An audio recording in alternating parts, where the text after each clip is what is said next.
कृष्णा। तो कल हम देख रहे थे वर्स नंबर 2.34। यहाँ पे भगवान ने अपना फाइनल जजमेंट दिया कि अर्जुन, तुम्हारे लिए बेटर है कि तुम जाओ युद्ध में अपनी जान दे दो, लेकिन वापस जा करके तुम खुश नहीं रहोगे, क्योंकि अगर तुम सोचते हो कि मैं कम से कम इस बात का मुझे सेटिस्फैक्शन रहेगा कि मेरे परिवार वाले जिंदा तो हैं, तो बोले कि अगर ये इस सेटिस्फैक्शन के लिए तुम्हें कितनी बड़ी कीमत चुकानी पड़ेगी। पूरी दुनिया तुम्हें एक भगोड़ा बोलेगी, बोलेगी ये डर के भाग गया युद्ध से, और तुम भीख भी मांगने जाओगे क्योंकि तुम क्षत्रिय हो तो लोग नहीं देंगे अगर भीख। तो ब्राह्मण तो बर्दाश्त कर लेता है क्योंकि तुम क्षत्रिय हो, तुम्हारा नेचर अलाउ नहीं करेगा। तो तुम अगर कोई भीख नहीं दिया, तुम्हें भिक्षा नहीं दिया, तो तुम तलवार निकाल करके उसे मारने दौड़ोगे। इसलिए तुम्हारे लिए बेगिंग प्रोफेशन भी ये सही नहीं है। तो बेटर है तुम्हारे लिए कि अगर कुछ नहीं करना चाहते तो वो सारे युद्ध से पीछे हटने से अच्छा है कि तुम युद्ध में अपनी जान दे दो। तो ये चीज यहाँ पर भगवान बता रहे हैं। तो अब आगे बढ़ते हैं वर्स 2.35 पे हम लोग आज से। तो यहाँ पे वर्स 2.35 में हम देख रहे हैं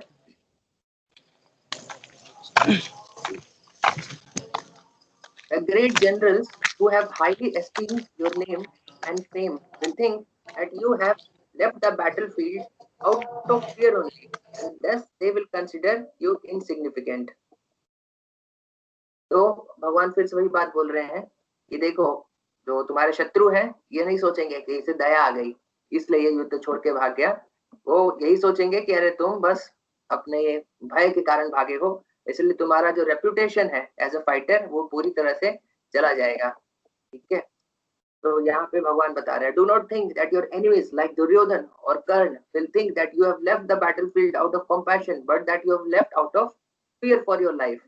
And for a renowned Kshatriya such as Arjun, the loss of his reputation and others' esteem will be more painful than his enemies' arrows.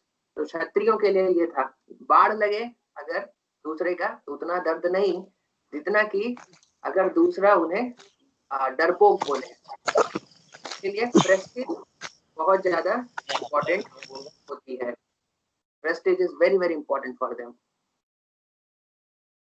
Please note again that now Krishna is not talking from the highest platform but bodily conception only. तो जैसे हमने कल भी discuss किया था, तो ये याद रखिए यहाँ पे भगवान ये सारी बात बता रहे हैं तो किस लेवल पे बता रहे हैं, ये कर्म कांड के लेवल पे या फिर वर्णाश्रम के लेवल पे बता रहे हैं, जहाँ पे लोग मटेरियल एंजॉयमेंट के लिए वर्क करते हैं, वो भी शास्त्रों के परव्यू में ही है।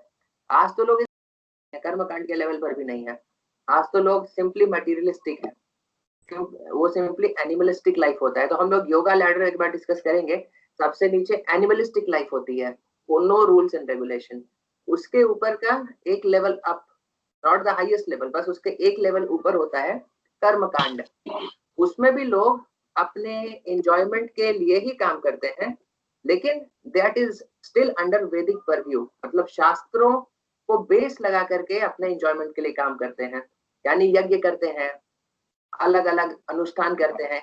पर्पस क्या है, इससे लक्ष्मी आएगी, इससे जैसे many times many Gujarati Marwari families, उनको आप देखेंगे वो बहुत रिलीजियस होते हैं, उन्हें सब कुछ पता है कि तुलसी इस डायरेक्शन में लगाने से अच्छी लक्ष्मी आती है, इस तरह पूरा वास्तु के हिसाब से ऐसे दुकान बनवाने से बड़े अच्छा प्रॉफिट होता है। तो सारी चीज तो स्टिल मतलब पर्पस क्या है, एंजॉयमेंट ही है, लेकिन स्टिल ये कंप्लीटली ग्रॉस मटेरियलिस्टिक लाइफ जो एनिमलिस्टिक लाइफ होता है उससे एक लेवल ऊपर है, क्योंकि ये लोग एंजॉयमेंट भी जो अगर पाना चाह रहे हैं तो वो शास्त्रों के परव्यू के अंडर में पाना चाह रहे हैं, शास्त्रों के थ्रू पाना जा रहे हैं। आज के जमाने में no scriptures, just completely animalistic, somehow or other grab sense gratification. तो वैसा नहीं, तो ये उसके एक लेवल ऊपर होता है, जहाँ पे लोग कर्म करते हैं, अनुष्ठान करते हैं, यज्ञ करवाते हैं। पर्पस क्या है, सेंस ग्रेटिफिकेशन ही, लेकिन फिर भी ये उससे बेटर है क्योंकि शास्त्रों के अंडर में है, और शास्त्रों के अंडर में कोई भी एक्टिविटी की जाएगी तो उससे धीरे धीरे कॉन्शियसनेस का प्रोग्रेस तो होगा ही। तो यहाँ पे भगवान अभी वो उस लेवल पे बात कर रहे हैं। इसके ऊपर का लेवल अभी अगले सेक्शन में यहाँ पर आए, मतलब पिछले सेक्शन में वहां पे ऑलरेडी बता चुके हैं, जो होता है कि ज्ञान, ये वर्किंग ओनली, ये हैविंग दिस नॉलेज कि I am not this body, I am spirit soul. तो ये ज्ञान के साथ कोई करता है, मतलब then he is not attached to the fruits. मतलब जैसे कि कर्म कांड में भी लोग फ्रूट्स से अटैच्ड हैं, लेकिन इस सेक्शन में ये किसी को पता चल जाता है नॉट इज बॉडी, तो फ्रूट्स से उतना अटैचमेंट उसको कम हो जाता है। और ये दोनों चीज को, ज्ञान को और कर्म को कंबाइन करके अगला लेवल जो निष्काम कर्म योग का, वो चीज अगले सेक्शन में अभी भगवान यहाँ पे डिस्कस करेंगे। तो ये फिर यहाँ पे नोट करके रखिए कि यहाँ पर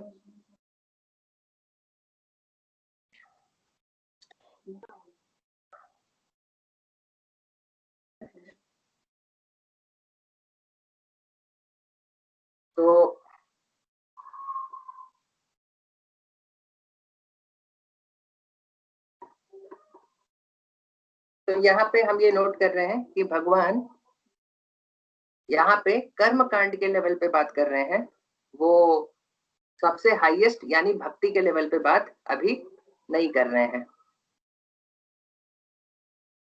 तो देखिए ये जो क्षत्रिय का स्पिरिट होता है वो 300 साल पहले भी लगभग, ये श्रील प्रभुपाद एग्जाम्पल देते हैं अपने कुछ लेक्चर्स में, वो बताते हैं कि इवन 300 साल पहले भी क्षत्रियों का ये जो स्पिरिट था वो भारत में था। इसका एक ये श्रील प्रभुपाद अपने लेक्चर्स में एग्जाम्पल देते हैं। यशोमंत सेन नाम का एक सेनापति था, वो औरंगजेब का सेनापति था। तो एक बार वो युद्ध के लिए गया था, युद्ध में उसकी पराजय हो गई। तो पराजित होने के बाद जब वो वापस अपने घर आया था तो उसकी पत्नी ने दरवाजा ही नहीं खोला। तो उसने सारे नौकरों से बोला कि अरे मैं आया हूँ, क्या दिक्कत है, मतलब मेरा ही घर है, मुझे क्यों नहीं अंदर आने दे रहे। तो फिर उसके नौकरों ने बताया कि महारानी ने आदेश दिया है कि आपको अंदर नहीं घुसने दिया जाए, क्योंकि उन्होंने बोला कि अरे यशोमंत सेन जो मेरे पति हैं वो तो युद्ध में जब जाते हैं या तो विजयी होके वापस आते हैं या तो वापस नहीं आते हैं, यानी ये व्यक्ति जो हार करके आया है ये यशोमंत सेन नहीं हो सकता, ये कोई और व्यक्ति होगा। इसलिए उन्होंने दरवाजा ही नहीं खोला। तो this is another characteristic of the Kshatriyas कि वो ऐसा उनका स्पिरिट होता है कि उनके लिए एरोज वो पेनफुल नहीं है, लेकिन उनके लिए रेपुटेशन का जो लॉस है वो ज्यादा पेनफुल होता है। तो दैट इज द पॉइंट। लेकिन ये सारे चीज अगेन वी शुड नोट कि ये सारे कर्म कांड के लेवल पर है। इसके ऊपर का जो लेवल है निष्काम कर्म योग, फिर ज्ञान योग, अष्टांग योग, भक्ति योग, ये सारा इसके ऊपर का लेवल है। तो वो हम लोग एक एक करके डिस्कस करेंगे। जैसे अगला सेक्शन में निष्काम कर्म योग, इसके ठीक ऊपर वाला लेवल आने वाला है। इसमें कर्म योग और ज्ञान योग का, तो ज्ञान का तो दोनों कॉम्बिनेशन करते हैं, तो एक वो निष्काम कर्म योग आता है। तो हम जब वहां पर आते हैं तो इसके बारे में भी हम डिस्कस करेंगे। तो 2.36 यहाँ पे भगवान फिर से बोला, your enemies will describe you in many unkind words and scorn your ability. What could be more painful for you? तो भगवान बता रहे हैं कि अर्जुन's compassion will be seen as cowardly weakness, the result of his so-called compassion, which is based on illusion. ये भी clear है कि एक्चुअल कंपैशन नहीं है, ये इल्यूजन पे बेस्ड है, will be simply infamy. यानी सिर्फ उनका अपमान होगा अर्जुन का, और उनको इससे कोई फेम नहीं मिलेगा बल्कि बदनामी मिलेगा। Thus Krishna defeats Arjun compassion argument. जो भगवान ये अर्जुन ये आर्गुमेंट दे रहे थे युद्ध नहीं करने का, शुरुआत में जो हमने लिस्ट बनाया था कि क्या क्या आर्गुमेंट है, उसमें एक ये था कि अरे हमें दया दिखानी चाहिए। तो यहाँ पे भगवान ये भी बता रहे हैं इस दया को दया के जैसे देखा नहीं जाएगा और इसको तुम्हारे बस वीकनेस के जैसे देखा जाएगा। और वास्तव में ये एक्चुअल दया है भी नहीं, क्योंकि एक्चुअली वहां पे बताते हैं कि आत्मा को कोई मार नहीं सकता है ना, और बल्कि इस युद्ध में जो मारे जाएंगे उनका एक्चुअल भला होगा। तो जो मारे जाएंगे, अगर तुम मारे जाते हो तो तुम भी स्वर्ग लोग जाओगे, जीतोगे तो फिर राज करोगे, और ये अगर मारे जाते हैं तो ये भी स्वर्ग लोग तो जाएंगे ही, क्योंकि ये धर्म युद्ध है। तो like that Krishna is telling.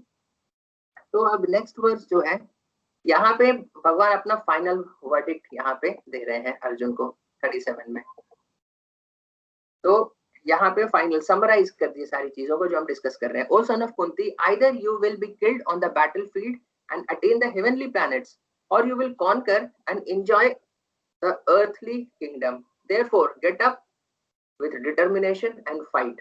यहाँ पे क्लियरली बोल दे रहे हैं तो देखो दोनों केस में है कि यहाँ तो तुम मारे जाओगे और स्वर्ग लोग जाओगे, या तो जीत जाओगे और यहाँ पे एंजॉय करोगे, तो कोई में नुकसान नहीं है, इसलिए उठो और लड़ो।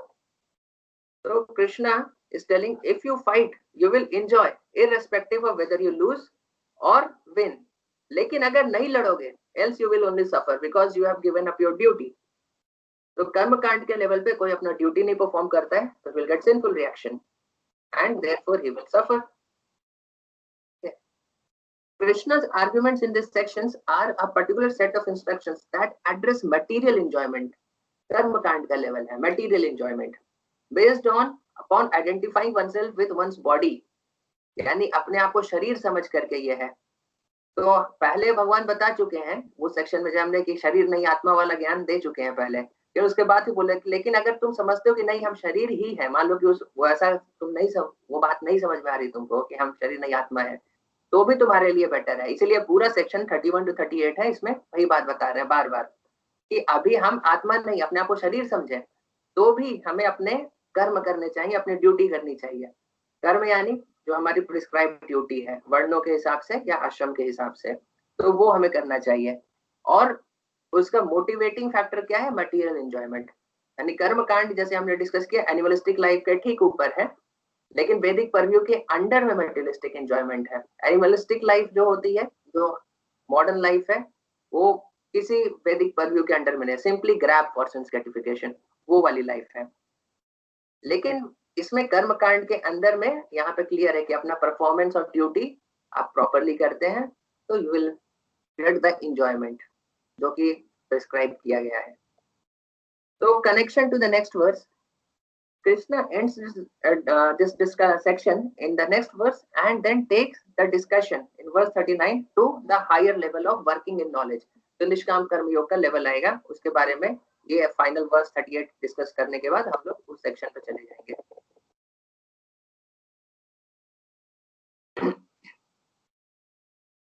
So this is the verse number 38। तो यहाँ पे भगवान फिर अभी बोल रहे हैं कि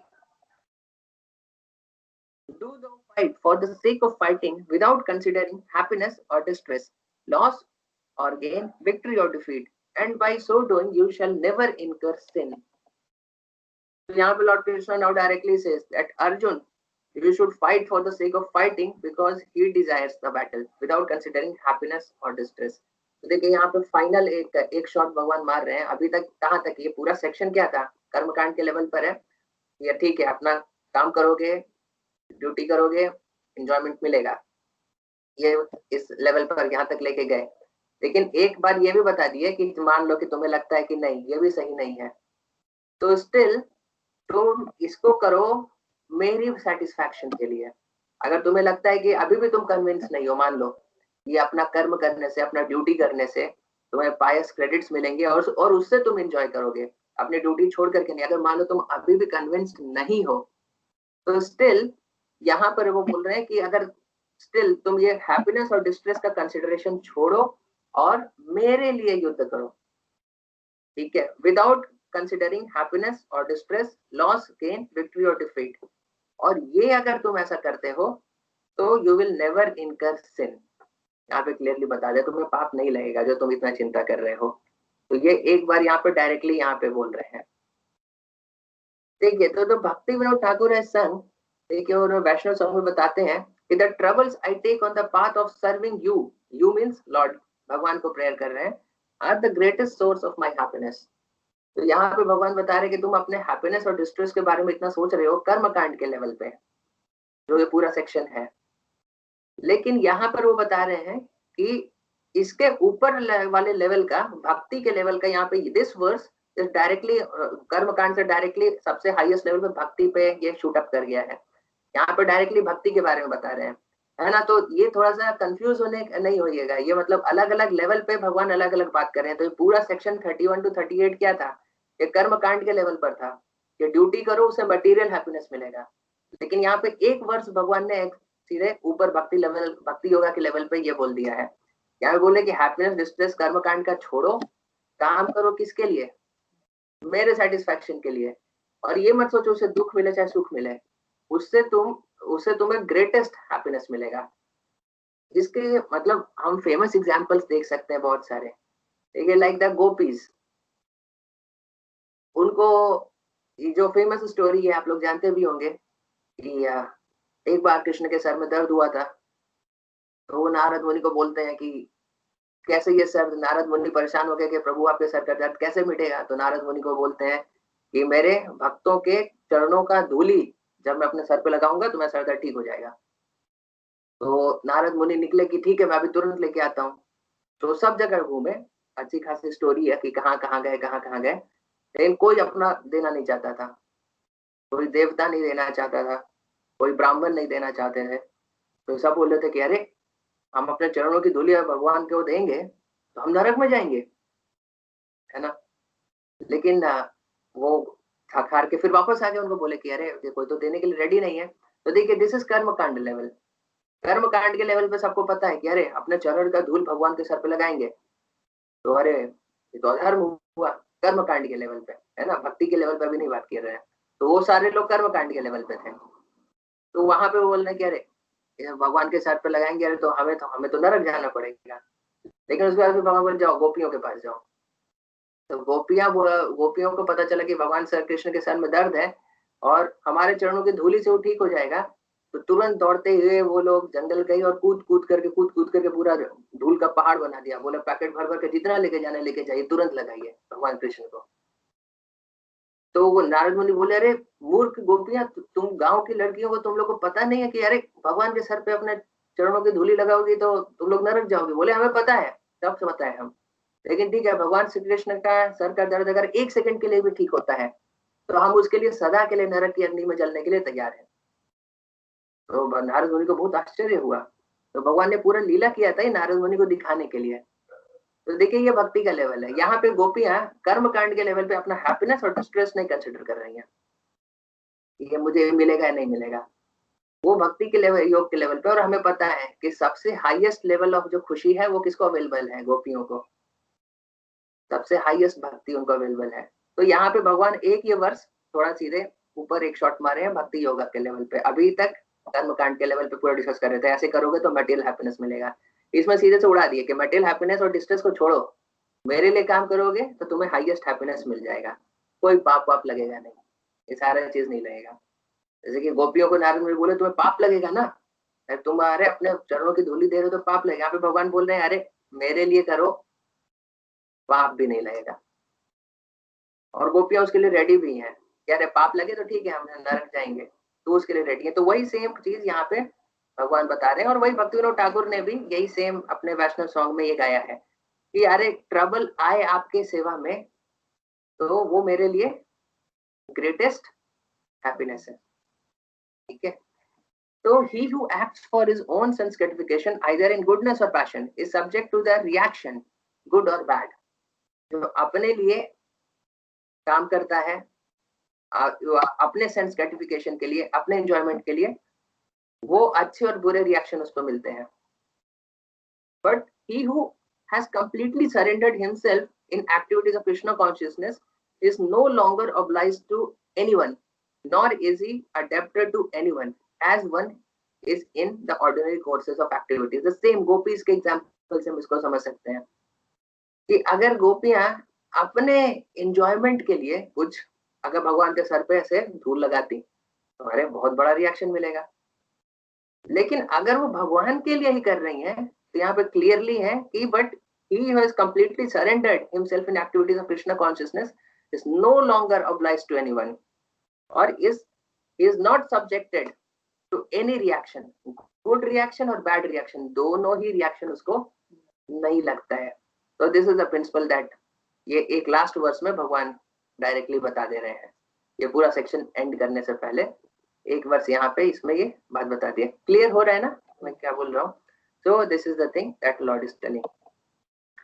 तो अभी हम मूव कर रहे हैं अभी नेक्स्ट सेक्शन पे। तो देखिए ये सेक्शन 1 था, सेक्शन 2 था, सेक्शन 3। तो ये हमने 3 सेक्शन डिस्कस किया। तो सेक्शन 2 था ज्ञान। ज्ञान का क्या मतलब है? what ज्ञान? which knowledge that I am not this body, I am soul, तो इसको याद रखिए, नहीं तो कंफ्यूज हो जाएंगे बार बार।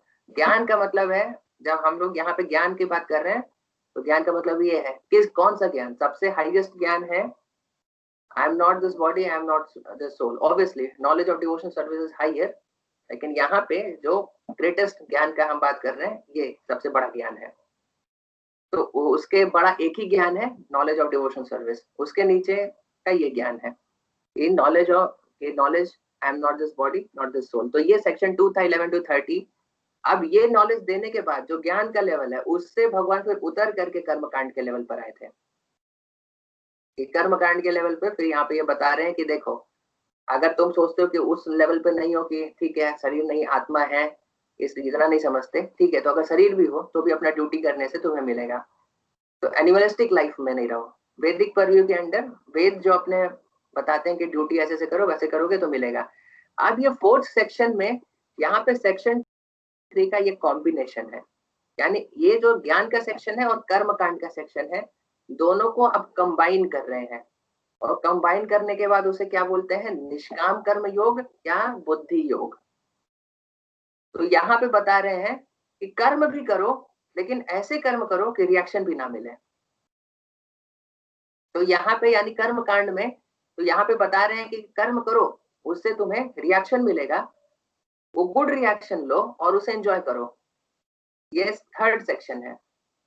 2nd सेक्शन है, बोल रहे कि अरे शरीर हो ही नहीं, तो जब शरीर ही नहीं है तो शरीर के बेनिफिट के लिए क्यों इतना मेहनत करना। तो 2nd section is little kind of inactivity. जो ज्ञान योगी होते हैं वो इनएक्टिव हो जाते हैं, तो वो ज्यादा काम नहीं करते, एक जगह बैठकर मेडिटेट, क्योंकि उनको समझ में आया कह रहे हम शरीर ही नहीं है, तो शरीर के प्लेजर और पेन से वो थोड़ा सा डिटैच हो जाते हैं। और 3rd में तो यानी 2nd सेक्शन मींस कि कोई किसी को अगर ये रियलाइजेशन हो जाए I am not this body not this soul, तो वो बॉडी के प्लेजर के लिए काम ही करना बंद कर देगा। और 3rd सेक्शन है कि नहीं, बॉडी के प्लेजर के लिए शास्त्रों के हिसाब से काम करो। अब इन दोनों को कंबाइन करके यहाँ पे बोल रहे हैं कि नहीं काम करो, लेकिन मटेरियल एंजॉयमेंट के लिए नहीं काम करो, काम करो विथ दिस नॉलेज कि I am not this body this soul. समझ में आ रहा है ना, ये दोनों को कंबाइन कर दिया कि जो समझ जाता है I am not this body not this soul spirit soul, वो काम ही करना छोड़ देगा। और 3rd सेक्शन बता रहे हैं कि जो हैप्पीनेस के लिए काम करो, इसमें दोनों कंबाइन कर दिए, बोले कि ठीक है तुम इस नॉलेज के साथ काम करो, I am not this body spirit soul. ये नॉलेज के मिल जाने के बाद लोग फिर उनके पास इम्पेटस नहीं बचा काम करने का, तो कह रहे हैं बॉडी नहीं है तो फिर क्यों बॉडी के प्लेजर के लिए काम करें, जब ये रियलाइजेशन हो गया। लेकिन यहाँ पे बता रहे कि इस तरह से काम करोगे तो इस दुनिया में कोई रिएक्शन नहीं मिलता है, तो उसका डिटेल यहाँ पे 4th सेक्शन में है। तो हम लोग जैसे जैसे आगे बढ़ेंगे इस सेक्शन में तो आपको क्लियर होगा कि मैं क्या बताना चाह रहा हूँ। तो बुद्धि योग, तो ये सेक्शन का समरी है। तो यहाँ पे देखिए karma and jnana are combined together to engage a transcendentalist in work with knowledge, यानी वर्क विथ नॉलेज है, ज्ञान भी है और कर्म भी है, दोनों चीज हो गया। यानी नॉलेज भी I am not this body spirit soul, फिर भी वर्क, फिर भी still you perform your duty. ठीक है, तो one important theme in Bhagavad Gita is the question whether to renounce work. जिसको पता चले शरीर नहीं आत्मा है तो वो छोड़ देगा, क्यों फिर करना। And use one's intelligence to discriminate between spirit और मैटर, और to work without attachment to fruits, या फिर काम किया जाए विदाउट अटैचमेंट टू फ्रूट्स। तो यहाँ पे सेकंड यहाँ पे भगवान बताएंगे to work without attachment to fruits is better than not working, ये भगवान इस सेक्शन में बताएंगे। तो this question will be asked by Arjun in the beginning of 3rd, 5th and 18th chapters. तो अलग अलग बार ये अर्जुन ये सेम क्वेश्चन पूछता है, क्योंकि this is important theme of discussion, बहुत जगह पे आता है, अलग अलग व्यू पॉइंट से ये चीज दिखाया जाता है कि वास्तव में हमें कर्म करना चाहिए कि नहीं करना चाहिए। क्योंकि सब चीजों को नॉलेज मिल गया, शरीर नहीं आत्मा है, ट्रांसेंडेंटल है, ऐसा मोह माया है, तो कर्म क्यों करें। लेकिन यहाँ पे भगवान, तो ये फेमस डिस्कशन है कि कर्म करना चाहिए कि नहीं करना चाहिए, छोड़ देना चाहिए। तो ये यहाँ पे डील होगा, फिर आगे के कुछ चैप्टर्स में भी आएगा। तो Krishna gives a brief explanation of बुद्धि योग और निष्काम कर्म योग, तो उसको बोलते हैं working without attachment to fruits.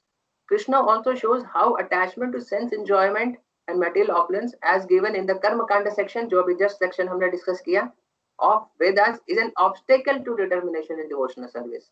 वो obstacle है जो आप अपने प्लेजर के लिए काम करेंगे तो भगवान के डिवोशनल सर्विस में भगवान के प्लेजर के लिए काम करना, क्योंकि लास्ट वर्ष में जस्ट उन्होंने भगवान ने एक वर्ष में बता दिया, उसके पहले पूरा बता रहे थे कि अरे मटेरियल हैप्पीनेस भी चाहिए तो ड्यूटी करो अपना.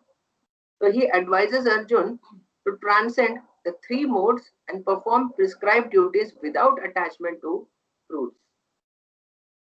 तो 3 गुण में सारे एक्टिविटी को छोड़ो और just work for my pleasure without any attachment to fruits. By Buddhi Yoga, one becomes indifferent to Vedic rituals, gains freedom. तो देखिए इससे फायदा क्या होगा ये भी यहाँ पे बताया जाएगा सेक्शन में कि one becomes indifferent to Vedic rituals, gains freedom from sinful reactions. जैसे हमने बोला रिएक्शन नहीं मिलेंगे, गुड रिएक्शन बैड रिएक्शन दोनों ही नहीं, and attains liberation from the cycle of birth and death. Ultimately he will achieve this thing. So Lord Krishna thus defeats Arjun's argument of fear of sinful reactions. ये sinful reaction मिलेगा ही नहीं. तो देखिए इसका first verse है. तो अब भगवान यहाँ से देखिए थीम को चेंज कर रहे हैं, बोल रहे हैं भगवान, thus far I have described this knowledge to you through analytical study. Now listen as I explain it in terms of working without fruitive results. O son of Pritha, when you act in such knowledge, you can free yourself from the bondage of works. तो भाई जो हमने discuss किया वही भगवान यहाँ पे summarise करके अब आगे ये सेक्शन स्टार्ट करेंगे. तो देखिए performing duties without attachment to fruits, also called निष्काम कर्म योग और बुद्धि योग, is instructed in this section. तो देखिए 2 levels on which निष्काम कर्म योग can be performed. तो अब निष्काम कर्म योग के भी 2 लेवल हुए. One who simply has ज्ञान, जो अपने कर्म कर रहा है just with ज्ञान. What is that ज्ञान? क्या है वो ज्ञान? I am not this body, I am spirit soul. यही तो ज्ञान है, ठीक है ना? You are getting now. The one who is working with this, so he is simply a निष्काम कर्म योगी.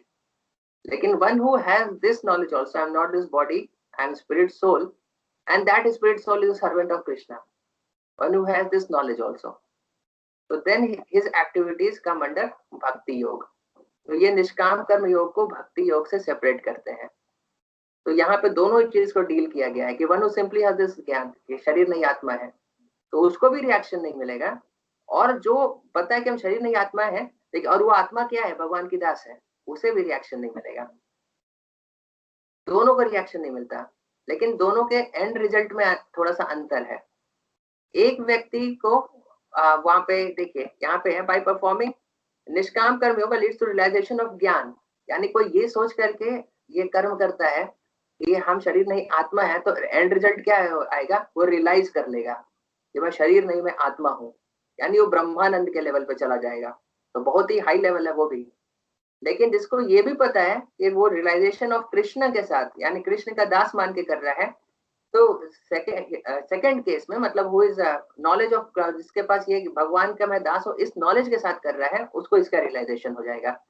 ही विल एक्चुअली रियलाइज कि I am the servant of Lord. यानी कहने का इन शॉर्ट मतलब क्या है कि आप इस नॉलेज के साथ प्रैक्टिस कर रहे हैं कि मैं शरीर नहीं आत्मा हूँ, तो आप इसको रियलाइज कर लेंगे. एंड में अपने आप को आत्मा समझ करके आप कर्म कर रहे हैं, तो एंड रिजल्ट क्या आएगा कि आप जो सोच करके जो थ्योरेटिकल नॉलेज आप प्रैक्टिस कर रहे हैं वो आप रियलाइज कर लेंगे.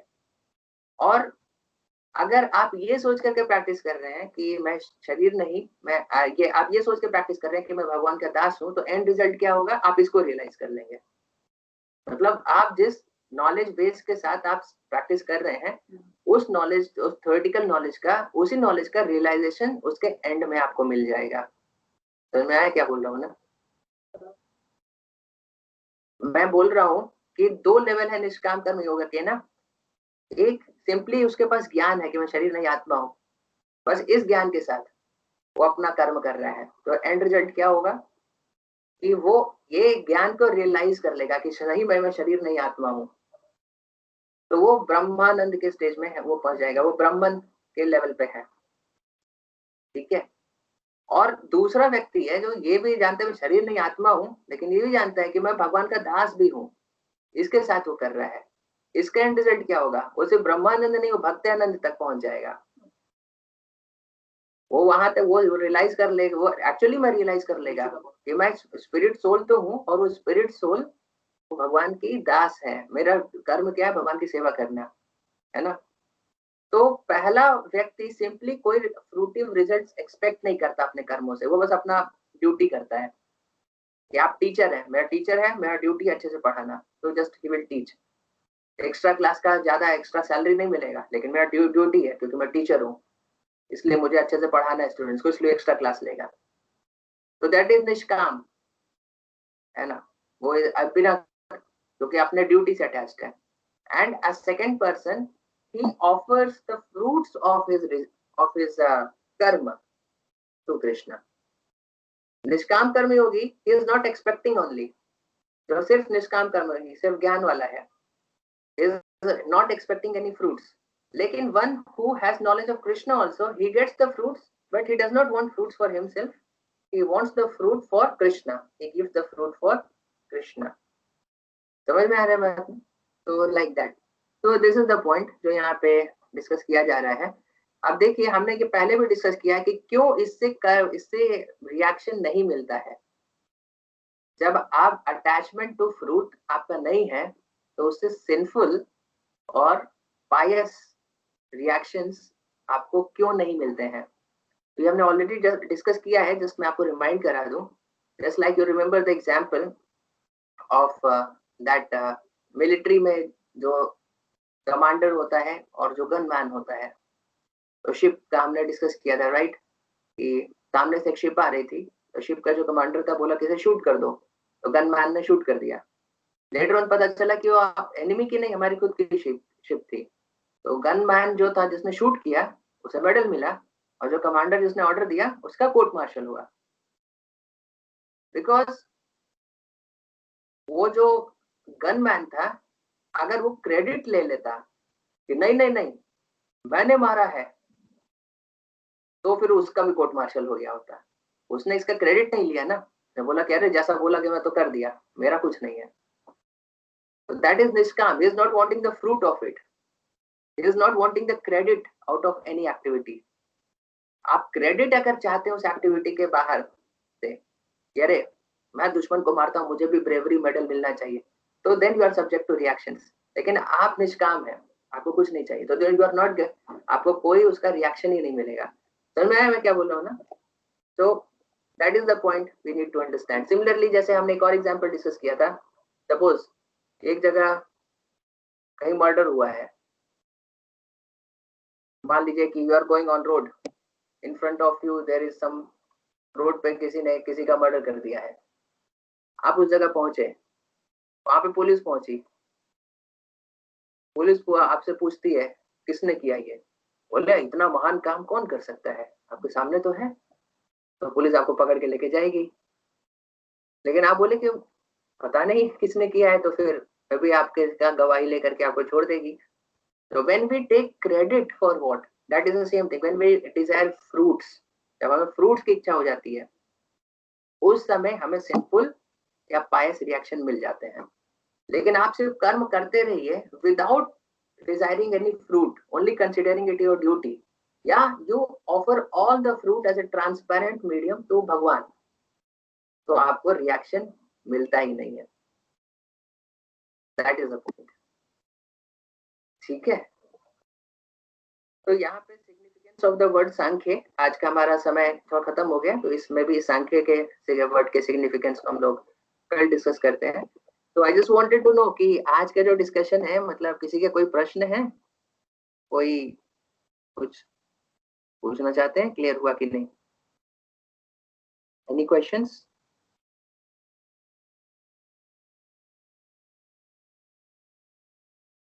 No questions. अच्छा, तो देवादित्य को पर्सनली पूछना है, ठीक है, ओके।